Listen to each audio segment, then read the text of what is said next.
100 കോടിയാണ്. കേരളം അതിന്റെ 20-25% കൊടുക്കേണ്ടതാണ്, കൊടുക്കുമെന്നും പറഞ്ഞിരുന്നു.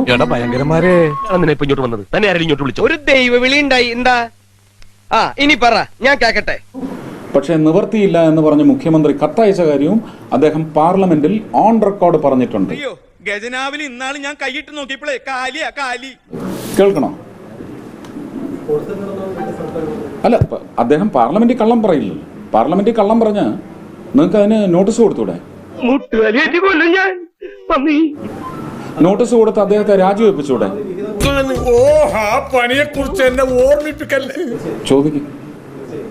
ഒരു വൈറ്റ് പേപ്പർ ഇറക്കാൻ പറ, ഒരു ധവളപത്രം ഇറക്കാൻ പറ, എത്ര കൊടുത്തതെന്ന്. ആ നിർദ്ദിഷ്ട കാര്യസാധ്യത്തിന് പണം കൊടുത്തതിന്റെ ഒരു വൈറ്റ് പേപ്പർ ഇറക്കാൻ പറ. ഇതിനെപ്പറ്റിയൊന്നും ചോദിക്കണ്ട, എനിക്ക് ഭ്രാന്തായി പോകും. എന്ത് പണ്ടാരെങ്കിലാവട്ടെ, എന്താ അത്ര പേര് ആലോചിക്കേ?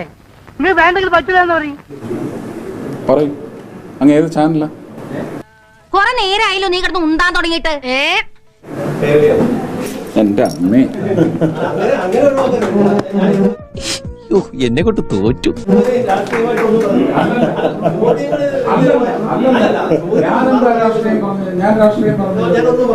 എന്റെ പൊന്നോ, ഈ ക്ലൈമറ്റിന്റെ കുഴപ്പമാണെന്നറിയില്ല.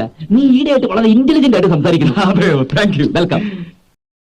എന്നാ പിന്നെ വരാനുള്ളത് ഏതെങ്കിലും ഓട്ടോ പിടിച്ചു വരും മുമ്പ് ഞാൻ പോട്ടെ. ദൈവം കാക്കട്ടെ എന്നെ. ഒരു ചുവന്ന സ്വിച്ച് കാണുന്നുണ്ടോ?